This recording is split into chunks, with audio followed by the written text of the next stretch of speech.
we're into another month. Well, actually another year. But what new games to us did we play in December?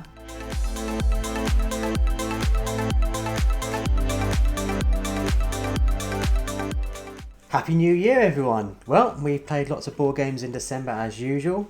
The Christmas period actually gave us more time to play than we often do. Although some of them were old favourites. Mm-hmm. But we have managed to find some new games to play and some notable games to play. So, as always, you're going to go through the list of games we have played and let's see what you remember about playing them. Yeah. Well, the new ones to us anyway. Although I will mention to start with that we, many of you that watch the channel will know that we always play Rebellion as a sort of Boxing Day tradition. So obviously we did that. We did that. Not new to us. But we did make an effort to try to play all of the Star Wars games that we have in our collection over the festive period, and we managed to do that. So I think we did. That was quite notable and fun, and we got Outer Rim to the table. Yeah. One of those that was new to us was the Star Wars Villainous. Yeah. Which I loved. I really enjoyed it. Yeah. I'm reluctant to say I prefer it to Villainous because at the moment it hasn't got the scope that Villainous has. What's great about Villainous is we've got every expansion, so you can choose which random characters you have and they always play differently, which means the game you're playing feels different. At the moment with Star Wars, obviously it's just what's in the base box, but potentially it's a step up from normal Villainous with the space section.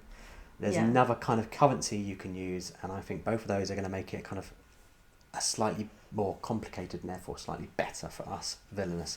Yeah, there is certainly potential for it to become my favourite version. Well, for me it was love at first play. I really enjoyed this version of it. I think the Force is strong with this. But a game the Force is not strong with, for us at least, it's a card game called I've Got a Bad Feeling About This. It's another Star Wars game. It's essentially exploding kittens. Yeah, that's how I felt with a Star about Wars it. theme. And we played it at 2, so probably not as intended. No, it's yeah. And given the right situation, maybe it would be a bit of silly fun, but just not maybe what we're looking for in a game, and certainly not just for us to play. I think it would need to be a bit more of a silly, very casual social gathering rather than even a gameplay kind of one. It's a side dish at best. It's not our kind of thing. But if you like Exploding Kittens or Unstable Unicorns or those kind of ones, and you really like the Star Wars theme, great. Maybe it's kind of your thing. But not. We've said in the past, not every game is going to be right for every person. Exactly. That's what makes the diversity of all the games you can get now. Yeah. You'll find a game you love. It might not be the same games we love. Yeah, and your girls have just started to love Star Wars, they so have. I think we're going to get it out and see what they think of it. And maybe as a 4 and with some giggly girls, it might be a lot more fun. Yes. Yeah. The right people for the right game. Exactly. So what games were new to us? Yes. So we played Harry Potter Strike the Dice game. Yep.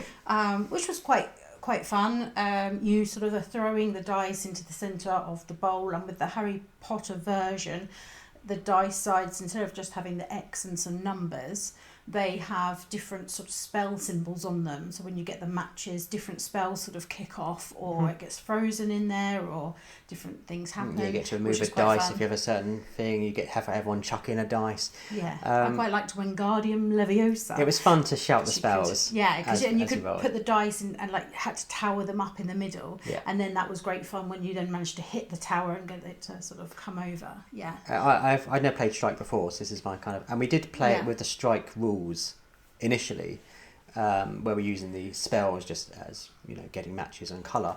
I find it better with the Harry Potter rules. I think it worked. It wasn't any more complicated. Bit more fun. It was just. I like to say the words of the spells for fun, and I enjoyed it. It's the only, same as you. It's the only Strike that I've played, and it was quite fun. Yeah, we're playing it on New Year's Eve, so had a party vibe about it. Ideal time to play that sort of game. Yeah, certainly for that situation. Yeah.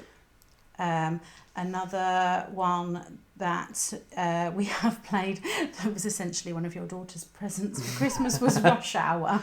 Yes. Rush Hour. You might have seen it on our pickups video. She started playing it immediately, and we've been kind of stealing it. It's a sliding puzzle game. You've probably got an app version of this where you have a car in the middle. Yeah. And you're given a preset location for all your other vehicles, and you have to slide these around on a horizontal or vertical axis. You can't turn them to the point where you can then move all the cars out of the way to get one car off the grid. Great for kind of solo play, quick to set up. It's a lovely production with little plastic cards, and it's really accessible. Yeah. When we sat there having a cup of coffee and just zinging along whilst thinking about what you're going to be doing for the rest of the day. Yeah, so kind of absent-minded. I've done it. Brilliant. 5 minutes chill time. Yeah, it's perfect for that. We played a Christmassy game that you'd picked up a while ago. The Chippendale Christmas tree thing. So basically you're laying out cards and they form a Christmas tree, and then you sort of select different ones and you're trying to match up different pairs of Chip and Dale, different baubles or different sort of icons. Candy canes and bells and getting different points. And what I liked about that was each round had a different thing happening. So the first round everyone sort of got to do a special action, or another round all of the cards in the tree got wiped around and it was renewed, so it kept you on your toes each round, so you couldn't just remember what's under there. It's not just a memory matching. No. It kept you on your toes to sort of make it that keep changing, which I liked. Yeah. And it was perfect for family time. It was fun, it was quick. It reminded me a bit of the button shy style of games. Obviously there's many more cards in this, but that kind of thing. Yeah. You could adapt it very, very easily for very younger children by saying you don't have to have a Chip and a Dale, you just have 2 cards. That would make it easier for very young children, but it was fine for us. Yeah. Festive, fun, and like you said, I got it literally 6 months ago for £1.50 or something on a clearance sale on a website. I can't even remember which website it was. I remember buying it, and we wrapped it up kind of all together and put it in the loft and said, I'll put it to the Christmas decorations. Yeah. Let's see who remembers. Every one of us remembered what it was. It wasn't a big surprise. But it was nice to play. It's nice to play kind of Christmassy things alongside Giftbringer, which we talked about in a previous video, which is a fun roll and write we've been playing as well. Yeah. Another sort of bargain buy that you got was Civilisation A New Dawn. Yep. We played that. We only have the base copy, but we ended up playing our friend's copy who has the expansion all mixed in. So the version that we've played is with all the expansion stuff, so we still need to get one off of the shelf of shame. Whoops. Technically we have played it. Yes, well, it counts, sort of doesn't. But the only reason I kind of knew about it was because it has the card placement of Ark Nova. Yeah. That's the only thing I knew about it, apart from it being based on a video game. That was all I knew, and I saw it while I was Christmas present shopping for like 50% off, 60% off, something like that. I thought it was worth a go. And I really enjoyed it. Yeah, I did enjoy it. I've talked in the past about my love for Tapestry as kind of this Civilization expansion game, and playing this one, which is a more strict, traditional Civilization game. It made me realise how much of a kind of race puzzly game Tapestry is. Not that detracts from my enjoyment of it, but it's nice to play a proper, albeit streamlined and quick Civilization game. I obviously I don't know what's in the expansion compared to the base game, and because we've only played it with the expansion in there. Yeah. I know the army mode, when you're moving your troops around the board, isn't in our copy. Yes, that changes, doesn't it? Yeah. Which is one of the bits I liked about. Which you used a lot, actually, so it might be a quick purchase. So I think we need to have a play of our version. Of the base, and that would be nice, Maybe it's something I'll keep an eye out for, bringing buys or something if it's... Because my strategy that I just happened to adopt because it suited this game, my location where I was and things like that, is it wasn't as sort of offensive as yours. I managed to sort of try to get some of the points by doing some of the surrounding of things and bolstering up my defences and stuff, and not actually going out there and attacking stuff, whereas you had more of an attacking style. So I wonder if, in terms of our gameplay styles based on that previous one game, you would need the expansion more than I would.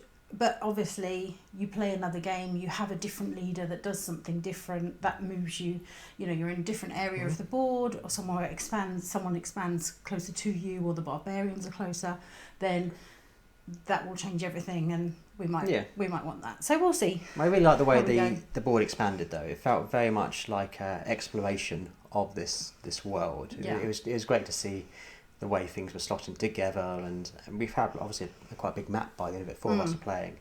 But yeah, I'm keen to get our copy to the table and play again. I really liked expanding, and then a wonder came up, and I was like, oh, I said a natural wonder. I said in the previous video where I talked about when we picked it up, I didn't want it to be a situation where I played someone else's copy and regretted not buying it. I would have regretted not buying it. So yay. Good. We also played Flamecraft, which I think if you've heard any of our other videos recently, you know that we very much enjoy. I mean, who couldn't love these cute little dragons? They are too adorable. We've been talking about Flamecraft a lot. It's your game of the month for December. That's how much we enjoyed it. So have a watch of that video. Yeah. If you want to find out quite what we loved about it so much. Yeah, I mean, can we stop this and play that now? So thanks for watching. And one that it was new to me but not to you was King of New York. And I enjoyed that game. It was... It's not one that I want to add to the shelves, shall I say. I did enjoy it. We had fun more because of the people that were there, but I don't think in terms of sort of rounding off our collection, it's one that would necessarily get pulled out that often over some other things until maybe your girls get to a point where they're sort of into monsters. If it was rethemed to something they would love, I can see us maybe playing it a bit more. But I had a great time. It's intriguing to see how my taste in games has changed the more I've played different games, because I really enjoyed it. I think I can't remember if I played New York or I played Tokyo. I played a King of something quite a lot at a board game social club I went to, where the order of the day is their lighter games. You get through quite a few in an evening, and they're all quick to explain and play. And I did enjoy it then, and I didn't not enjoy it now. I just wanted something more to be playing. It felt like a lot of random chance. There's quite a lot of kind of player elimination, and it does take a while to finish the game. So the game that we played, I mean, there was a few of us playing, so that probably is part of it. But it was longer than I expected it to be for what my preconceptions of the sort of weight and style of game and things would be. We had been playing a very long, very heavy game prior to that. Yeah, so I thought probably has taken I thought it was going to be a downtime, a wind up for the evening, but it went on. Yeah, it literally was meant to be sort of a half hour, 45 minute, just squeeze one last game before we go. Because we were meant to leave after the second game, and then we were just, fine, let's play one more. And so maybe the fact that we were a bit tired. Yes, it might have factored into it, but I think at its core, similarly to what we were saying earlier, it's not for us. It's not something I feel we need to have. I'll play it if someone wanted to play it. Oh yeah, for sure. But it wouldn't be something I suggest or I feel compelled to go and buy. No, same. One that we do have and need to get to the table a little bit more, we've only done the one play of so far, is Lacrimosa. Yeah. Really enjoyed the theme of that. Really enjoyed the card element of the sort of having the different actions and things. Oh, I love the way the cards slide in the bottom, and you can choose if you want the top or the bottom action and what you're going to discard. I thought that was great. That was great. We did a list of favourite games of the year that were released of the year. That was next on my list. It was so close to being one of my favourite games that were released this. And I think if we had played it one more time rather than just the learny game, it potentially might have ended up pipping up and knocking something off. But we just need to play that again. But I really loved the sort of, I suppose it's almost like area control of the music section at the bottom, where you're sort of trying to make sure that you've got the majority there to gain the points that you want from the different composers and things. That was a really interesting element as well, and the look of it just really suits the theme. Yeah, well, it works really well for it. It's slightly beige. Yes, but it should be. It works really well for that. Yeah. It doesn't feel dated. It feels really modern actually in the way it looks and and the whole table presence of it all. Considering its age, that is perhaps surprising. But it's a shame in a way, just in a silly reason, that it does take sort of 2 hours to play, because we played it as our first game, and then I would like to play it again immediately while it's all fresh and ready, because by the end of it I was like, okay, this is how it all slots together and this is how it works. But I think it probably would be quicker in following plays, and be interesting to play at different play counts as well. Absolutely. So yeah, you'll hear more about that one, I'm sure. And we're going to play coming it. up. Yeah, we'll play it again soon, and do some bits more on that. I'm sure in the next few months. A lighter one that we played, I think this was sort of Christmas gaming social nights, was Las Vegas Royle. And I got that one for my birthday because we'd been to Vegas sort of the month before as a present, and that was quite fun. And again, much like sort of Harry Potter Strike, that same sort of situational play where you're sort of throwing dice in and seeing what you can do with them, I suppose. It works really well with for a very quick, simple game for people who don't play a lot of games. Base rules, great. For people who are used to playing it, or for the second time you play it that evening, the expansion rules with the extra stuff that slots in and it varies what different things do, even better. It makes it's like you don't really get bad rolls then. It's more, how do you creatively use these dice to get better things and get the best from your roll. And I liked that you could put your chip in, and if you weren't that keen on what you'd rolled, then you could put your chip in and then just sort of take your turn back, basically, and then just try again next time. I mean, if it's me, I'll probably just roll the same that I just rolled. What's fun is when you get the matching sets and you then have the same amount as someone else and you eliminate both of you from getting the goodies. That was fun. Because then you then start scooping up points from having one dice there. It's like, that worked out well. But it has got the echoes of Vegas about it, where you are pushing your luck. You're working out, when do I take my dice back and re-roll, and where base to put them. Do you put them somewhere quite crowded and try and sort of get in on the game of the pricey one, or do you just sort of chance a lower price one, thinking no one else will really go there, so you'll end up winning that out, no contest. Interesting. Fun. We played more of the Star Wars games. We played Dark Side Rising for the first time, and that was actually surprising. I thought that was going to be a lot easier, a lot lighter, a lot more mainstream supermarket style games, like high street non-gamer games is what I was sort of expecting from that cover. Makes sense. But I didn't really know anything about it, so that's what I was assuming. I think you are given that impression from the kind of unique part of it, which is it's got a massive Darth Vader in the middle of it.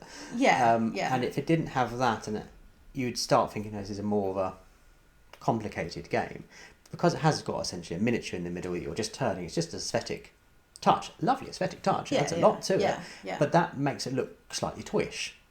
And as such, you think it's going to be light, it's going to be simple, it's going to be for children. Really, it isn't. It's lots of decision making going on there, a lot of cooperation. And even the fact that there's lots of iterations of it, and obviously I hadn't tried any of them, but sometimes when a game sells okay in the mass market, then they do like 20 versions to try just to make as much money as they can. So I think in my head that was what I was sort of expecting from that. A wonderful surprise. It was a lot of jeopardy in it, really. It's a lot of, do we try and scoop in a win and just sacrifice it, accept some people who are on the cusp of death are going to die, but we can go all out on this, get enough cards to secure the win, or do we start playing more defensively, healing people? We need to, defending the people who are in our little club, our club of cards. Our club. It was looking a bit touch and go for a while. It got a bit ropey halfway through, where a lot of our people are dying, and obviously you need to be successful before too many of your people have been. And we had rounds where just loads of characters were dying, and we're like, are we going to be able to come back from this? It was a nail biter. And some of them you have to sort of defeat them several times over in order to actually get the card and get putting that, damage tokens down, take that gone. And so you kind of are thinking, oh great, I can do that on this turn, and then it's like, oh no, hold on, I've got to do that twice more before we can actually take it. But I think sort of partway through the game we got a lot better about the sort of tactically who's better at doing which ones, who should go to which areas. I gotten really unlucky with where Darth was going on like several turns in a row. So that sort of set us back. But then afterwards, it gotten a bit more in my favour. Well, by the time the Death Star was getting built, we were then rolling awful rolls. Because once the sections of the Death Star are in place, it's like we cannot roll a blue here because that's going to wipe us out. Anything but a blue. Oh, it's a yellow. Oh, okay, that's worse than I thought it was going to be. Maybe a blue would have been better. Yeah, but yeah, had a lot of fun and definitely one that we will get out again. Yeah. I'm very pleasantly surprised. As you said, surprised by it. Really surprised. Yeah, enjoyed it. We of course played Rebellion. I'd like to point out it was a glorious Empire win this year. Yep. The Rebels were one move away. Yeah, it was. It was.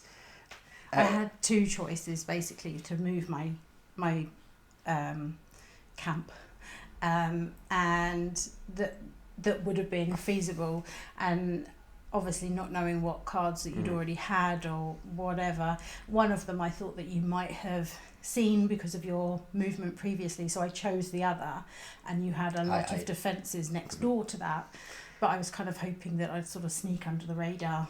Didn't. One more turn and I would have been fine. But it was a case of but no. The rebels were so thin on the ground then you had nothing available to deploy to actually defend this new base, and I had a superstar destroyer. I had enough AT-STs to just dominate the ground force. Yeah. But as always, really enjoyed it. It was a long game this time. And it was a drawn out nail biter. Yeah, it was as often is the case. Unless you randomly get lucky with the Death Star, blowing up random planets. Yeah, which to be fair, that's only happened once. All of the rest of our games, we've been within one turn of one or t'other winning. So I think it is really well balanced. But yeah, great time as always. We won't be leaving it a year to play it again. It's such a good game. We do enjoy playing Vegas. Also in the stars, another fun one we played was Starlink, completely different. Yes. You're basically having to draw out constellations to make pictures out of them, and people have got to name what you've drawn, but you can't have any curved lines. You literally have to connect the stars that are already on the map. And then it's kind of like a constellation Pictionary sort of thing. But it's quite fun, fast, family fun. Yeah. It looks really nice when you're finished. Yeah. And you have your kind of family collection of constellations, which is really fun. You go, so that was the pizza. And quick to play. Yeah. It does look really nice when you finish, and it's just an unusual game. Yeah, and it's quite difficult to, when you're looking at the star map, you're trying to think, oh no, that's not quite the right angle, and oh, this is a bit lopsided. I tried to draw a t-shirt and it was kind of like one arm was humongous and then the other one was tiny, just because that's where the stars were. Like, no, I don't know. Yeah, if you see it about at a reasonable price, I'd say get it. If you have those kind of situations when you're playing Pictionary, it's a better version of that, and it looks great when you're finished. Yeah. And another sort of lighter, sort of party fun game that we also played on that sort of pre-Christmas gaming night was Yogi. Yes. And it's one you've played before, I hadn't. No, so the aforementioned social board game club I used to go to is a regular. Yeah. It's very silly. It is super fun. It's basically like playing a board game Twister. Yeah. You end up with cards under your arms and between your fingers, and you're trying to read the cards, but you can't.